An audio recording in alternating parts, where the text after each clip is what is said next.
A 5-year-old girl walked up to the most dangerous man in the underworld, took his hand, and asked a question that stopped his heart. "Mister, are you lost too?"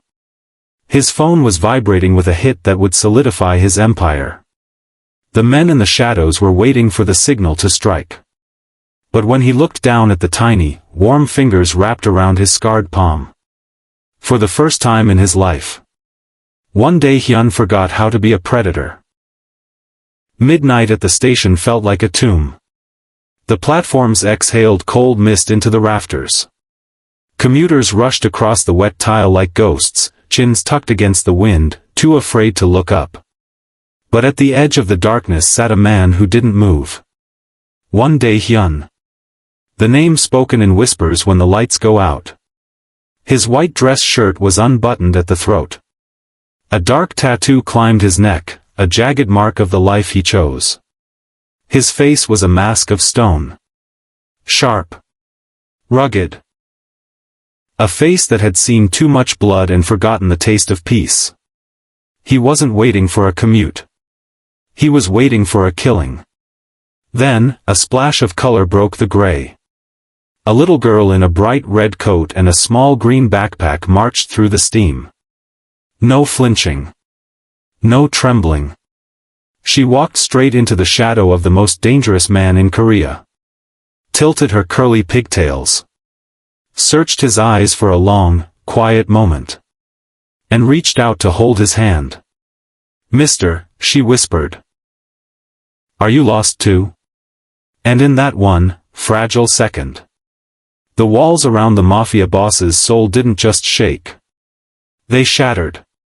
The vibration in Dae-hyun's pocket was a jagged rhythm, a frantic demand from a world that didn't allow for pauses. It was the chairman, or perhaps the cleanup crew, calling to confirm that the soul at the end of his list had been extinguished. Usually, that vibration felt like a heartbeat, the only one Dae-hyun acknowledged. But as the small, warm weight of Sandra's hand anchored him to the wooden bench, the noise felt like a ghost trying to scream through a wall of glass. He didn't look at the phone. He looked at her. Sandra didn't flinch. Most grown men in the district crossed the street when they saw Dae-hyun's silhouette, instinctively sensing the predator in the way he carried his shoulders. They saw the jagged ink of the tiger's tail creeping up his neck. A permanent map of every sin he'd committed for the syndicate. But this child, with her curly pigtails and a green backpack that seemed too heavy for her small frame, was looking at him with a terrifyingly clear curiosity. "Mister," she repeated, her voice a soft bell against the roar of a departing freight train. "You have a sad face. Like my bear when he fell behind the radiator." Dae-hyun's breath hitched. He was a man of silence. Silence was his weapon, his shield, and his sanctuary. Yet, the silence currently stretching between them wasn't the cold void of a dark alley. It was heavy, laden with the unfamiliar weight of being truly seen. He felt the rough texture of his own skin against her velvet-soft palm. His hands were built for breaking things, for holding steel and steering through the wreckage of other people's lives. He felt a sudden, sharp urge to pull away, to protect her from the very touch of a man like him. Instead, his fingers twitched, instinctively curling just enough to keep her from slipping away. The phone vibrated again. Persistent. Lethal. It was a reminder that in 10 minutes, he was supposed to be 3 blocks away, ending a life to secure his own. If he didn't answer, he wasn't just missing a call, he was declaring a mutiny. Dae-hyun reached into his pocket. His jaw tightened, the sharp line of his face catching the flickering overhead light. Sandra watched him, her eyes wide and trusting, waiting for his answer to her first question. She wasn't afraid of the ink on his skin or the coldness in his eyes. She was only concerned that he was lost. With a thumb calloused by years of violence, he swiped the screen. Not to answer, but to kill the power. The screen went black, swallowing the frantic demands of the Mafia. The silence that followed was absolute, broken only by the distant hiss of steam. Dae-hyun leaned forward, his muscular frame casting a protective shadow over the girl in the red coat. For the first time in 15 years, the boss of the Incheon underground spoke because he wanted to, not because he had to. I think, he said, his voice gravelly and low, that we are both looking for someone who isn't here. Dae-hyun stood, his tall, muscular frame unfolding like a shadow stretching across the platform. He felt exposed. For a man who lived by the rule of invisibility, walking through a public station with a splash of vivid red at his side was like wearing a target. Yet, when Sandra reached up and firmly snagged two of his fingers in her small grip, he didn't pull away. They began to move. The contrast was jarring, the sharp, dangerous lines of his rolled-up sleeves and rugged jawline moving in sync with the rhythmic bounce of pigtails and a green backpack. Dae-hyun's eyes remained in constant, lethal motion. He tracked the reflection in the station glass, noted the two men loitering by the vending machines, and calculated the distance to the nearest exit. To him, the station was a grid of tactical lanes and potential ambushes. Every footfall on the wet tile was a sound he weighed for threat. Sandra, however, was navigating a different world. There, she whispered, pointing a small finger toward the grime-streaked ceiling. That's clue number 1. A glittery sign. Dae-hyun looked up, expecting a surveillance camera or a sniper's nest. Instead, he saw a flickering neon advertisement for a luxury watch, its gold leaf peeling at the edges but catching the light just enough to sparkle. To her, it was a beacon, to him, it was a distraction. My mama said if I ever got separated, I should look for the sparkles, she explained confidently, her boots clicking a cheerful beat against his heavy, silent stride. She says the light always knows the way home. Dae-hyun felt a strange, cold ache in his chest. He had spent 15 years avoiding the light, carving a life out of the darkest corners of Seoul. He looked down at her, at the colorful clips in her hair that someone had placed there with care, and then back at the shadows of the corridor. He adjusted his pace, shortening his long strides to match her small ones. He was still scanning for the gray suits he knew were coming, his muscles coiled for a violence he hoped she wouldn't have to see. But for now, he let the girl in the red coat lead the way, following a trail of glitter through a world he had only ever seen in shades of black and blue. The air in the station's main concourse felt thinner, charged with the sudden, sharp electricity of a hunt. Dae-hyun didn't need to look directly at the shadows to know the atmosphere had shifted. His skin prickled, a primal warning he had honed over a decade of surviving the unthinkable. To his left, near a row of closed ticket kiosks, a man in a charcoal overcoat adjusted his collar, his eyes never leaving the back of Dae-hyun's head. To his right, reflected in the polished chrome of a pillar, another figure drifted into a blind spot. These weren't rivals. They were his own, men who ate at his table and followed his blade. They had been sent to find out why the most efficient killer in the city had gone dark. Dae-hyun felt Sandra's hand tighten on his fingers as she slowed down to admire a display of stuffed animals. If he reached for the weapon concealed beneath his shirt, the men would interpret it as a signal to engage. In a crossfire, Sandra's red coat would be the brightest target in the room. "Look, mister," Sandra chirped, oblivious to the predatory circle closing in. "That bear has a hat just like yours." Dae-hyun forced his rigid shoulders to drop. He suppressed the lethal cold in his eyes, replacing it with a weary, forced softness. He leaned down, his muscular frame shielding her from the line of sight of the man by the kiosks. "It's a good hat, Sandra," he said, his voice loud enough to carry to the hidden ears around them. He reached out and gently adjusted the strap of her green backpack, his touch deliberate and paternal. "But we have to hurry. Your mom is waiting, remember?" He was performing. He was playing the part of a tired father, a man distracted by domestic duty, hoping to sow enough doubt in his subordinates to buy another minute of peace. He saw the man in the charcoal coat hesitate, his hand hovering near his pocket. They weren't sure what they were seeing. The devil of Incheon didn't fix backpacks. Dae-hyun stood up and walked a little closer to Sandra, his body acting as a human wall between her and the shadows. He looked like a protector, but inside, his heart hammered a frantic rhythm. He was leading a lamb through a wolf den, and the wolves were starting to realize he was no longer the alpha leading the pack. They found a momentary pocket of stillness near a closed flower kiosk, tucked away from the direct line of sight of the main terminal. Dae-hyun kept his back to the wall, his eyes never ceasing their rhythmic scan of the shadows, but his body remained angled toward Sandra, a living shield. Sandra sat on her heels and pulled the green backpack from her shoulders. With the seriousness of a scholar, she unzipped it and reached past a tattered picture book to pull out a small plastic bag of apple slices and a juice box. She held one out to him, her expression expectant. Dae-hyun looked at the offering, then at his own hands, hands that had spent the evening checking the tension of a garrote and the slide of a suppressed barrel. The irony was a physical weight in his chest. He took the slice with 2 fingers, the fruit feeling impossibly light and fragile. "You have to eat, mister," she said, taking a crunching bite of her own. "Mama says being brave makes you hungry." "Your mother sounds like a wise woman," Dae-hyun murmured, his voice barely audible over the hum of the station's ventilation. Sandra nodded emphatically, her pigtails dancing. She looked at his heavy, slumped shoulders and the way he leaned forward as if carrying the roof of the station itself. "She says a lot of things. Like, the strongest men aren't the ones with the biggest muscles or the loudest voices." She reached over and patted the strap of her backpack, which now lay between them. "She says the strongest men are the ones who carry the heaviest bags for others.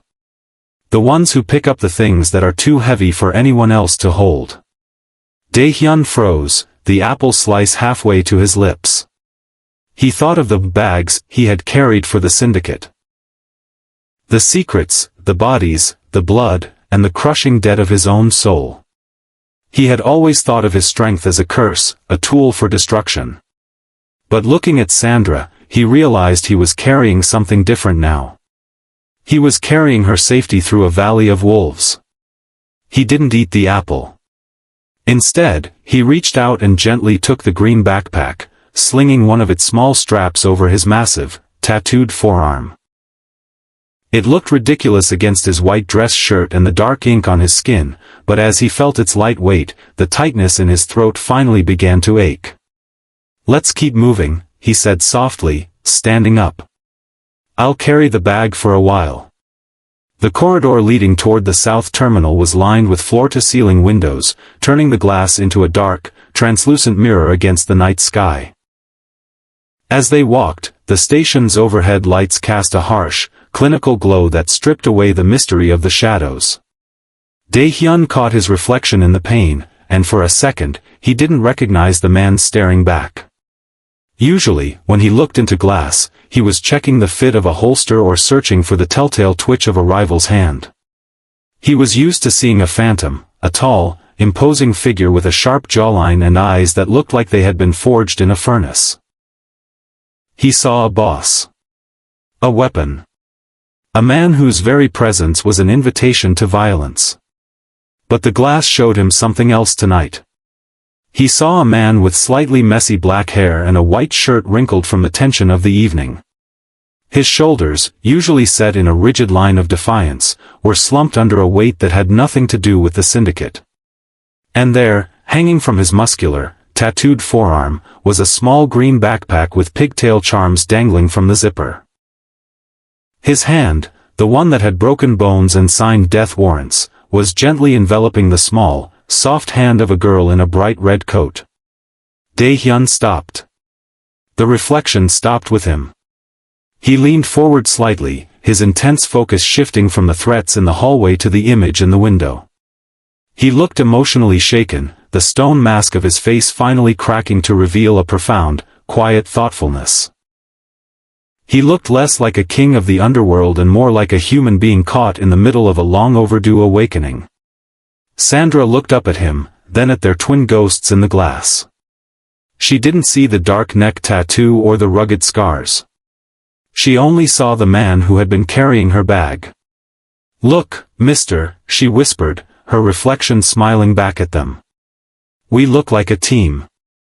Like the adventurers in my book. Dae-hyun didn't answer immediately. He couldn't. He just stood there, staring at the man in the window, wondering how many years he had been lost before a 5-year-old girl in a red coat finally decided to find him. The air near the lower tracks grew thick with the smell of old grease and ozone. The rhythmic, mechanical thrum of a distant locomotive vibrated through the floor tiles, but beneath that hum, Dae-hyun heard the discord. A footstep that was too heavy. The metallic click of a lighter. The rustle of nylon that didn't belong to a commuter. He stopped. Sandra's hand was still a warm, steady anchor in his palm, but his own body had turned to stone. From behind a concrete pillar, 3 men stepped out. They weren't his own, they were the Vipers, a rival outfit that had been looking for a crack in his armor for years. They looked at the green backpack slung over his arm, and their smiles were jagged and cold. They didn't see a father, they saw a weakness. "Look at this," the leader sneered, his hand resting inside a jacket pocket where the silhouette of a blade was unmistakable. The great one Dae-hyun, playing house in the rain. Dae-hyun felt the monster inside him roar. It wanted to drop the bag, snap the lead man's wrist, and paint the platform red before the others could even draw a breath. His muscles coiled, his jaw tightening into a line of pure iron. But Sandra was looking up. She felt the sudden tension in his hand, the way his fingers had become a vice. "Mister," she whispered, her voice trembling just enough to catch in the back of her throat. "Is it time for the game?" Dae-hyun took a slow, agonizing breath. He forced the lethal fire back into the dark corners of his soul. If he became the monster now, she would see it. She would know the blood on his hands was real. He couldn't let her world break yet. He didn't reach for his gun. Instead, he pulled Sandra closer, tucking her small frame behind his leg, shielding her with the bulk of his body. He looked at the men, his eyes not filled with rage, but with a terrifying, silent promise. "It's just a game, Sandra," he said, his voice a low, vibrating growl that made the Viper's smiles falter. "The kind where we stay very still, and the bad men realize they've made a very big mistake." He didn't move. He stood as a silent wall between the innocent and the damned, daring them to be the first to move, while his heart prayed for a way out that didn't involve showing her the truth of who he was. Dae-hyun didn't reach for the cold steel at his waistband. Instead, he reached for the small green backpack hanging from his arm. The Vipers were closing the distance, their eyes darting toward the shadows to ensure no one was watching. They were counting on Dae-hyun's pride. They expected the devil to strike back, to create the very chaos they needed to mask a murder. But Dae-hyun looked at the security camera mounted near the tracks, then at the station guard wandering lazily toward the platform with a flashlight in hand. He shifted his weight, his muscular frame losing its lethal rigidity. He let his shoulders slump further, his face twisting into a mask of frantic, sweating exhaustion. "Officer! Please!" Dae-hyun shouted, his voice cracking with a desperation that made the Vipers freeze in their tracks. He didn't look at the killers. He turned toward the approaching guard, pulling Sandra into the light. He looked like any other father on the verge of a breakdown, his white shirt wrinkled and his hair a mess. "I found her." She wandered off near the tracks, Dae-hyun gasped, his breath coming in ragged bursts. He clutched the green backpack to his chest as if it were the most precious thing he owned. "Thank God you're here. I was so worried I'd lost her in the crowd." The guard, startled by the sudden outburst, clicked on his flashlight and hurried over. The beam of light cut through the gloom, washing over the Vipers. In an instant, the 3 hitmen were no longer predators in a dark alley, they were suspects standing in the spotlight of a public official. The leader of the Vipers hissed a curse under his breath, his hand sliding out of his pocket, empty. They couldn't touch a distraught father, with a witness and a camera watching. With a final, lingering glare of promised violence, they melted back into the shadows of the lower terminal. Dae-hyun didn't stop the act until the killers were gone.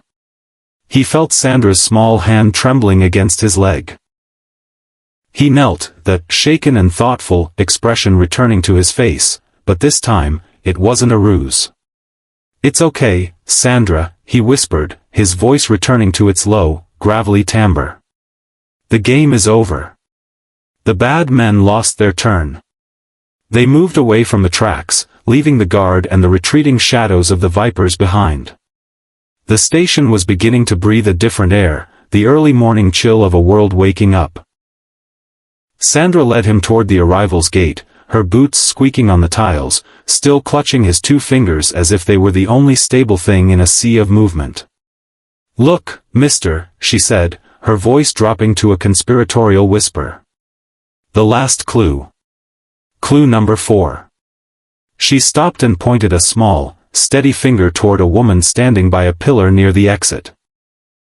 The woman was wrapped in a tan coat, her hair slightly disheveled, her eyes red-rimmed and frantic as they scanned the thinning crowd.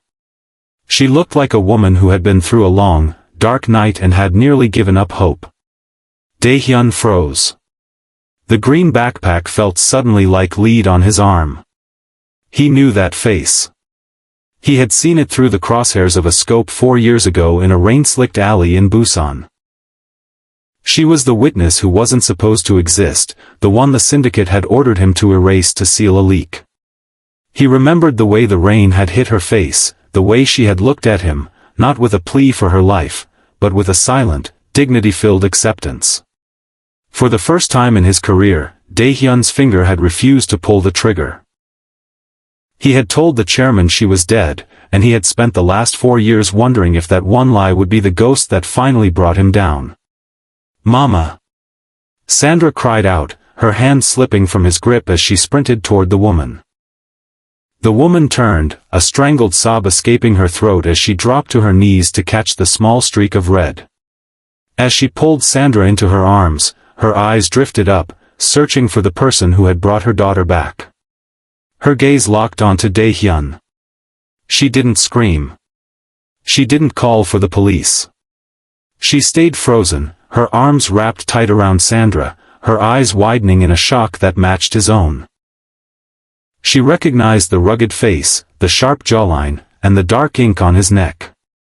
She recognized the man who had given her a second life. Dae-hyun stood perfectly still in the middle of the concourse, the most dangerous man in Korea, caught in the light of his own forgotten mercy. He realized then that he hadn't been helping a stranger. He had been protecting the legacy of the only good thing he had ever done. The woman stood slowly, her arms still a protective cage around Sandra. Her eyes never left Dae-hyun's. There was no fear in her expression now, only a profound, silent recognition that spanned years of shared secrets and spared lives. She didn't say a word, but the slight, trembling nod she gave him was more powerful than any thank you. It was an absolution. Sandra looked back over her shoulder, her pigtails bouncing as she beamed at him. "See, mister? I told you we'd find her. Clue number 4 was the best one."